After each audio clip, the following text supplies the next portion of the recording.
മുസ്ലിം ലീഗിന്റെ സ്ഥാനാർത്ഥി പട്ടിക പുറത്തു വന്നപ്പോൾ അതിനുള്ളിലും വലിയ ആഭ്യന്തര കലഹമാണെന്നാണ് നമുക്ക് മനസ്സിലാകുന്നത്. ഇപ്പോൾ അബ്ദുറഹ്മാൻ രണ്ടത്താണിയുടെ ഒരു ഫേസ്ബുക്ക് പോസ്റ്റ് വലിയ ചർച്ചാ വിഷയം എന്ന് പറഞ്ഞാൽ അദ്ദേഹം ഒരുപക്ഷെ CPM-ന്റെ സ്ഥാനാർത്ഥിയായിട്ട് താനൂരോ തിരൂരോ മത്സരിച്ചേക്കാം. ഇനി നൂർബീന റഷീദ് അവരും വലിയ ഒരു കലാപക്കൊടി ഉയർത്തി കഴിഞ്ഞു. അവർ പറയുന്നു ലീഗിലെ വനിതാ വിഭാഗത്തെ പൂർണ്ണമായിട്ടും അവഗണിച്ചു, അങ്ങനെ അപമാനിച്ചാലൊന്നും ഞാൻ തളരില്ല എന്നും പറയുന്നുണ്ട്.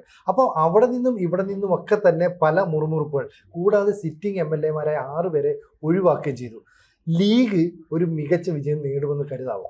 അല്ല, ലീഗിന്റെ സ്ഥാനാർത്ഥികൾ ഈ മലപ്പുറം ജില്ലയിൽ പടർന്നു കിടക്കുന്നത് കൊണ്ട് സ്ഥാനാർത്ഥികൾക്ക് വലിയ കുഴപ്പമൊന്നും വരില്ല. പക്ഷെ ഈ പൊട്ടിത്തെറിച്ച് നിൽക്കുന്ന 2 പേര് കുറെ കാലമായിട്ട് തന്നെ അസ്വസ്ഥരാണ് ലീഗിന്റെ അകത്ത്.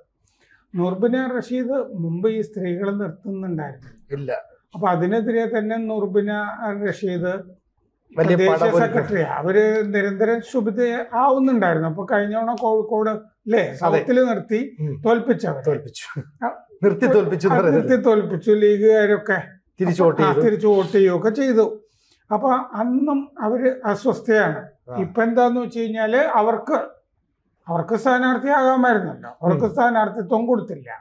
അവര് വളർത്തിക്കൊണ്ടുവന്നതാണ് ജയന്തി രാജനെ എന്ന് അവര് പറയുന്നുണ്ട്. നൂർബിന റഷീദ് തന്നെ അവർക്ക് സ്ഥാനാർത്ഥിത്വം കൊടുത്തില്ല. പക്ഷെ ജയന്തി രാജനെ ഇവര് വളർത്തിക്കൊണ്ടുവന്നു ലീഗിൽ എന്ന് പറഞ്ഞാല് അത് വനിതാ ലീഗിന്റെ ഒരു കോട്ടയായിട്ട് നൂർബിനയ്ക്ക് എടുത്തുകൂടെ? പക്ഷെ എടുക്കില്ല, കാരണം അവർക്ക് സ്ഥാനാർത്ഥിയാകാൻ കഴിഞ്ഞില്ല. പിന്നെ ഈ ഫാത്തിമ തഹ്ലിയ അതും വനിതാ ലീഗിൽ കൂട്ടില്ല. ഈ 2 പേരെയും വനിതാ ലീഗിൽ കൂട്ടില്ല എന്നാണ് നൂർബിന റഷീദ് പറയുന്നത്. അങ്ങനെ ഒരു വാദമാണ് അവർ ഉന്നയിച്ചിരിക്കുന്നത്. മാത്രമല്ല ഇന്നലത്തെ മഴയ്ക്ക് പൊട്ടിമുളച്ച തകര അല്ല വനിതാ ലീഗ് എന്ന് പറഞ്ഞിട്ടുണ്ട്. വനിതാ ലീഗ് ചിലപ്പോൾ പ്രചാരണത്തിന് ഇറങ്ങില്ല എന്ന് പറഞ്ഞിട്ടുണ്ട്. വനിതാ ലീഗ് ഓൺലൈനിൽ ഒരു മീറ്റിംഗ് ഒക്കെ നടത്തി പ്രചാരണത്തിന് നിന്ന് വിട്ടു നിൽക്കുന്നത് ആലോചിക്കാൻ. നാളെ ഇത് പ്രഖ്യാപിക്കും എന്നും പറയുന്നുണ്ട്. അപ്പൊ അങ്ങനെ അവരുടെ ഒരു കലാപം, നൂർബിന റഷീദിന്റെ സ്വന്തം നിലയ്ക്കുള്ള വക്കീലാണ് അവര്, വിവരവും ബോധമൊക്കെ ഉള്ളവരാണ് അവര്. അപ്പോ അവരുടെ ഒരു കലാപം അങ്ങനെ വന്നു. അപ്പോ രണ്ടത്താണിയുടെ കലാപം അങ്ങനെയല്ലല്ലോ. രണ്ടത്താണി CPM സ്ഥാനാർത്ഥിയായിട്ട് നിൽക്കാൻ പോവുകയാണ്. മണ്ഡലം ഏതാണെന്നുള്ളത് മലപ്പുറം ജില്ലാ കമ്മിറ്റി CPM-ന്റെ ചേർന്ന് തീരുമാനിക്കുന്നുണ്ട്. അത്രയൊക്കെ ആയി. മാത്രമല്ല ജലീലുണ്ടല്ലോ ആ കൂട്ടത്തില്. അപ്പൊ ജലീൽ ഇത്തരം കാര്യങ്ങളിലൊക്കെ ഇടപെട്ട് ആളുകളെയൊക്കെ മാറ്റാനും ഒക്കെ മിടുക്കനാണ്. അപ്പൊ അതുകൊണ്ട് ഈ താനൂര് ആകാം. പക്ഷെ എന്തുകൊണ്ടാന്ന് വെച്ചാൽ അബ്ദുറഹ്മാന് താനൂര് പ്രഖ്യാപിച്ചിട്ടും അദ്ദേഹം സ്ഥാനാർത്ഥി ആയിട്ടില്ല. അദ്ദേഹം ഇറങ്ങിയിട്ടില്ല, 2-3 ദിവസമായിട്ട് ഇറങ്ങിയിട്ടില്ല. അദ്ദേഹം സ്ഥാനാർത്ഥിയാകാൻ താല്പര്യമില്ല എന്ന് പാർട്ടി അറിയിച്ചിരുന്നതാണ്.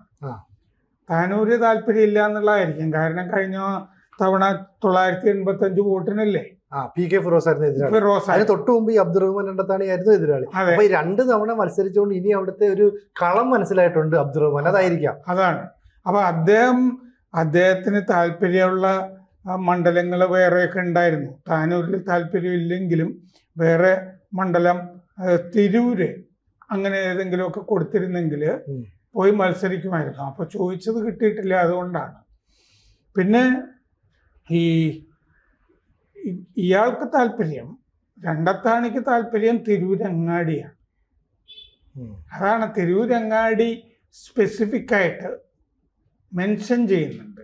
തിരൂരങ്ങാടിയിൽ എന്തിനാണ് ഒരു കണക്കപ്പിള്ളയെ നിർത്തിയിരിക്കുന്നത്? ഔക്കാദർ കുട്ടി നഹയെപ്പോലുള്ള മഹാന്മാര് നിന്നിരുന്ന സ്ഥലമല്ലേ എന്നാണ് ചോദിച്ചിരിക്കുന്നത്.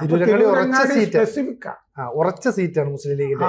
ആര് നിന്നാലും ജയിക്കുന്നുള്ളൂ. ഈ താനൂരും തിരൂരും പിന്നീട് ഒരു ഫൈറ്റുകൾ നടക്കും. താനൂര് വലിയ ഫൈറ്റാണ് നടന്നത്. തിരൂര് അങ്ങനെയല്ല എങ്കിൽ പോലും തിരൂരിനും എല്ലായ്പ്പോഴും CPM-ന് സ്വന്തം സ്ഥാനാർത്ഥികളെ നിർത്തില്ല. അവിടുത്തെ വ്യവസായ പ്രമുഖരെയോ മറ്റുള്ളവരെയൊക്കെ പിടിച്ചിട്ടാണ് സ്ഥാനാർത്ഥിയാക്കുന്നത്. പക്ഷെ തിരൂരങ്ങാടി അങ്ങനെ അല്ല. അപ്പൊ അതാണ് പുള്ളിക്ക് നോട്ടം. തിരൂരങ്ങാടിയിൽ എന്താന്ന് വെച്ചാല് അത് CPI-യുമായിട്ടും CPM സംസാരിച്ചിട്ടുണ്ടെന്നാണ് എൻ്റെ ധാരണ. അപ്പൊ അങ്ങനെയാണെങ്കിൽ അജിത് കൊളാഡിയെ ആണ് തിരൂരങ്ങാടിയിൽ CPI പ്രഖ്യാപിച്ചിരിക്കുന്നത്. CPIക്ക് അജിത് കൊളാഡിയെ വിത്ഡ്രോ ചെയ്യാവുന്നതേ ഉള്ളൂ. അപ്പൊ അത് CPIക്ക് കുഴപ്പമില്ല, അത് ആലോചിക്കാമെന്ന് CPI പറഞ്ഞിട്ടുണ്ട് എന്നാണ് അറിവ്. കാരണം A വിജയരാഘവൻ അതൊക്കെ സംസാരിച്ചിട്ടുണ്ടെന്ന് തോന്നുന്നു. അതെ അതെ. അപ്പൊ അതുകൊണ്ട് തിരൂരങ്ങാടി ചിലപ്പോ ആകാം. അതല്ലെങ്കിൽ ഈ അബ്ദുറഹിമാൻ അല്ലാത്തത് കൊണ്ട് അവിടെ ഒരു സ്ഥാനാർത്ഥി വേണമല്ലോ താനൂര്. അതെ. അപ്പൊ എളുപ്പത്തിൽ വാക്കൻസി ഉള്ള ഒരു സ്ഥലം എന്ന് പറയുന്നത് താനൂരാണ്. അത് എളുപ്പമല്ല. കാരണം ലീഗിന്റെ സ്ഥാനാർത്ഥി ഉണ്ടല്ലോ, ഉണ്ട്. രണ്ടത്താണ് ലീഗ് അല്ലല്ലോ. ഇനി സ്ഥാനാർത്ഥിയായിട്ട് പോകുമ്പോ CPM സ്വതന്ത്രനായിട്ടല്ലേ പോകുന്നത്. രണ്ടത്താണ് 2 തവണ തോറ്റതാണ്. എന്താന്ന് വെച്ചാൽ കഴിഞ്ഞ തവണ പുനലൂര് കൊണ്ടുപോയി നിർത്തുകയും ചെയ്തു. പുനലൂരൊക്കെ ഇവിടുന്ന് ജയിക്കാനാണ്. അതോടുകൂടി തന്നെ മുസ്ലിം ലീഗിൽ ഒതുക്കപ്പെടുകയാണെന്ന് രണ്ടത്താണിക്ക് മനസ്സിലായിരുന്നു. നന്നായിട്ട് ഒതുക്കുകയായിരുന്നു. കാരണം എന്താന്ന് വെച്ച് കഴിഞ്ഞാൽ കുഞ്ഞാലിക്കുട്ടിയായിട്ടൊക്കെ നല്ല ബന്ധമല്ല. അപ്പോൾ കുഞ്ഞാലിക്കുട്ടിയായിട്ട് നല്ല ബന്ധമില്ലാതെ അപ്പോൾ മറ്റേ രണ്ടത്താണി 3 പോസ്റ്റോ മറ്റോ ഇട്ടുമെന്ന് തോന്നുന്നു. ആദ്യത്തെ പോസ്റ്റില് ശിഹാബ് അലി തങ്ങള് പാർട്ടിയുടെ അകക്കാമ്പ് കണ്ടയാളായിരുന്നു എന്ന് പറഞ്ഞിരുന്നു. എന്ന് പറഞ്ഞാൽ സാദിഖ് അലി ശിഹാബ് തങ്ങൾ കൊള്ളുകയില്ല എന്നാണല്ലോ ഈ പറഞ്ഞു വന്നത്. ഈ തങ്ങളെ പരാമർശിച്ച് ഈ നൂർബിന റഷീദും രണ്ടുപേരും സാദിഖ് അലി ശിഹാബ് തങ്ങളുടെ പേര് പറഞ്ഞിട്ടാണ് കലാപം കൂട്ടിയിരിക്കുന്നത്. അങ്ങനെ തങ്ങൾക്കെതിരെ സംസാരിക്കുന്ന പരിപാടിയൊന്നും ലീഗില് പറ്റില്ല. അപ്പോ മുഹമ്മദ് അലി മറ്റേ ശിഹാബ് തങ്ങള് പാർട്ടിയുടെ കാമ്പ് കണ്ടയാളാണ് എന്ന് പറഞ്ഞാല് ഇങ്ങനെ കണ്ടിട്ടില്ല എന്നാണല്ലോ. അപ്പോ അത് പിന്നീട് എന്തോ പിൻവലിക്കുകയോ മറ്റോ ചെയ്തു എന്ന് തോന്നുന്നു. ആ പോസ്റ്റ് കുഴപ്പമാണെന്നും കണ്ടിട്ടില്ല. പിന്നെ പുലർച്ചെ 4 മണിക്ക് എഴുന്നേറ്റിട്ടും തിരൂരങ്ങാടിയിലെ കണക്കപ്പിള്ള എന്നൊക്കെ പറഞ്ഞ് പോസ്റ്റൊക്കെ ഇട്ടിരുന്നു. അതെന്താന്ന് വെച്ചാല് ഈ താനൂരില് PK നവാസാണ് ഇത്തവണ സ്ഥാനാർത്ഥി. തിരൂരില് കുറുങ്കോളി മൊയ്തീൻ ആണ് സ്ഥാനാർത്ഥി. തിരൂരങ്ങാടിയില് PMA സമീറാണ്. ഈ PMA സമീറിനെതിരെയാണ് ഈ വിമർശനം ഉന്നയിച്ചിരിക്കുന്നത് കണക്കപ്പിള്ള എന്നൊക്കെ പറഞ്ഞിട്ട്. അപ്പോൾ തിരൂരങ്ങാടിയിലാണ് നോട്ടം എന്ന് വ്യക്തമാക്കി. അതായത് അവിടെ കുറെ ബന്ധങ്ങൾ ഇയാൾക്ക് രണ്ടത്താണിക്ക് ഉണ്ടാവും. കാരണം ലീഗിന്റെ വലിയ പ്രമുഖരായ നേതാവ് MLA എന്ന നിലയിൽ പ്രവർത്തിച്ചു. മാത്രമല്ല താനൂരിൽ നിന്ന് ഈ തിരൂരങ്ങാടിക്ക് എളുപ്പം എത്തിച്ചേരാനുള്ള വഴികളുണ്ട്. അങ്ങനെ ഒരുപാട് മോയിൻകുട്ട് വൈദ്യർ സാംസ്കാരിക കേന്ദ്രത്തിന്റെ ഡയറക്ടറൊക്കെയാണ്. വായിക്കുകയൊക്കെ ചെയ്യുമല്ലോ. അതെ അതെ അതെ. അത്യാവശ്യം ചാനൽ ചർച്ചകളിലൊക്കെ അത്യാവശ്യം നന്നായി വായിക്കുന്ന ആളാണ്. അപ്പോ അങ്ങനെ പറഞ്ഞു. അപ്പോ ഈ അബ്ദുറഹിമാൻ അബ്ദുറഹിമാൻ തവന്നൂര് പ്രതീക്ഷിച്ചിരുന്നു എന്നാണ് പറയുന്നത്. അപ്പൊ അത് കിട്ടിയില്ല. അപ്പോ എന്നാ താനൂരിൽ താല്പര്യമില്ല എന്ന് പറഞ്ഞിട്ടാണ് ഇറങ്ങാതിരിക്കുന്നത്.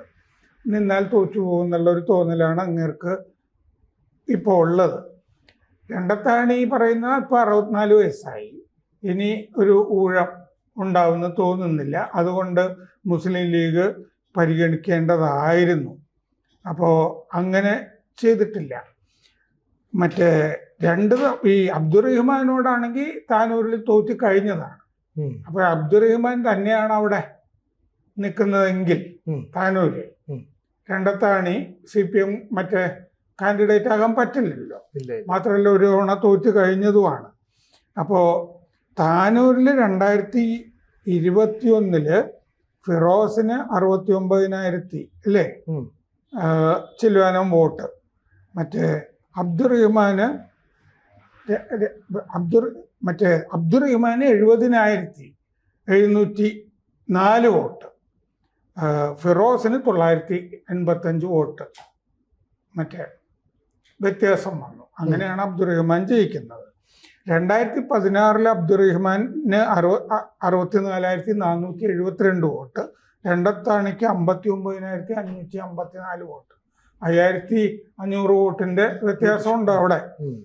അന്ന് അബ്ദുറഹിമാന്റെ വിജയം നല്ല വിജയമായിരുന്നു. അപ്പൊ രണ്ടത്താണി നന്നായിട്ട് അവിടെ മറ്റേ പെർഫോം ചെയ്തില്ല.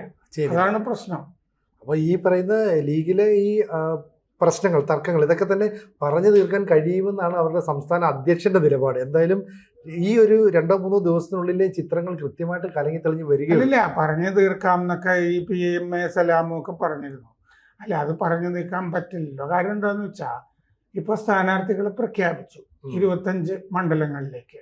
ആ 25 സ്ഥാനാർത്ഥികളുടെ മനസ്സ് വിഷമിപ്പിച്ചിട്ട് ഒരു പരിഹാരം 25 സീറ്റിൽ പറ്റില്ലല്ലോ. അത് പറ്റില്ല. പിന്നെ രണ്ടത്താണിക്ക് 2 സീറ്റ് പ്രഖ്യാപിച്ചിട്ടില്ല. പുനലൂരും ചേലക്കരയോ മറ്റോ ആണ്.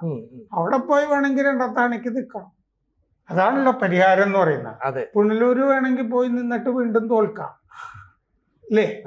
അതേ വഴിയുള്ളൂ. അല്ലാതെ ഇപ്പം നിൽക്കുന്ന ആളുകൾ ഇതൊക്കെ മറ്റേ സന്തോഷത്തിൽ നടക്കുമ്പോൾ നിങ്ങൾക്ക് സീറ്റില്ല രണ്ടത്താണിക്ക് കൊടുക്കണം എന്ന് പറയാനായിട്ട് വലിയ ബുദ്ധിമുട്ടാണ്. അപ്പൊ 2 സീറ്റിൽ പ്രഖ്യാപിക്കാത്തത് അത് മലപ്പുറത്തെ സീറ്റുകളല്ല എന്നുള്ളത് കൊണ്ടാണ്. ലീഗ് സ്ഥാനാർത്ഥി ആരാന്ന് പോലും അറിഞ്ഞുകൂടാ. മറ്റേ കൊല്ലത്ത് മറ്റേ ഒരു CPM ജില്ലാ കമ്മിറ്റി അംഗം ലീഗിൽ ചേർന്നത് കൊണ്ട് അവർക്ക് പുനലൂർ കൊടുക്കാന്ന് ആ കാലത്ത് പറഞ്ഞിട്ടുണ്ട്. അപ്പൊ അവിടെ സ്ഥാനാർത്ഥി ഓൾറെഡി ഉണ്ട്. അപ്പൊ അതുകൊണ്ട് രണ്ടത്താണിക്ക് ഇവരെയൊക്കെ മാറ്റി കൊടുക്കാൻ ഒന്നും ഒരു സാധ്യത കാണുന്നില്ല. അതുകൊണ്ട് CPM പ്രത്യേകിച്ച് ഇന്ന് ചേരുന്നുണ്ട് മലപ്പുറം ജില്ലാ കമ്മിറ്റി രണ്ടത്താണിയുടെ ചർച്ച ചെയ്യാൻ. മാത്രമല്ല രണ്ടത്താണിയോട് സ്വകാര്യമായിട്ട് ആളുകൾ സംസാരിക്കുമ്പോഴും നമ്മൾ രാഷ്ട്രീയത്തിലുണ്ടല്ലോ എന്നേ ചോദിക്കുന്നുള്ളൂ. അല്ലാതെ ഞാൻ ലീഗിന്റെ കൂടെ, ലീഗ് വേറെ ഓഫറൊന്നും വെച്ചിട്ടില്ല. ഓഫർ വെക്കാൻ പറ്റിയില്ല. 25 പേരെ മാറ്റിയിട്ട് എന്തോ ഓഫറാണ്. മാത്രമല്ല രണ്ടത്താണിയുടെ കാര്യം ചർച്ച ചെയ്ത് വേണ്ടാന്ന് വെച്ചതാണ്. ഒരു താനൂര് തന്നെ നിക്ക് എന്ന് പോലും പറഞ്ഞിട്ടില്ല. അപ്പൊ വേണ്ട, ഒഴിവാക്കിയതാണെന്ന് മനസ്സിലാക്കണം. ഒഴിവാക്കിയതാണ് എന്നുള്ളത് അദ്ദേഹത്തിന് മനസ്സിലായിട്ടുണ്ട്. അതിന്റെ ഉള്ളിൽ നടന്ന ചർച്ച വളരെ നന്നായിട്ട് മനസ്സിലാക്കിയിട്ടുള്ള ആളാണല്ലോ രണ്ടത്താണി. എന്തൊക്കെയാണ് അതിൻ്റെ അകത്ത് സംഭവിച്ചത് എന്നുള്ളതിനെ പറ്റിയൊക്കെ നല്ല ധാരണയുണ്ട്. അപ്പൊ CPM സ്ഥാനാർത്ഥിയായിട്ട് അദ്ദേഹം വരും. താനൂരിലോ തിരൂരങ്ങാടിയോ നമുക്ക് കാണാം. കൂടുതൽ വാർത്തകളും വിശേഷങ്ങളും നിങ്ങളിലേക്ക് എത്താൻ ABC മലയാളം സബ്സ്ക്രൈബ് ചെയ്യുക, ബെൽ ബട്ടണും അമർത്തുക.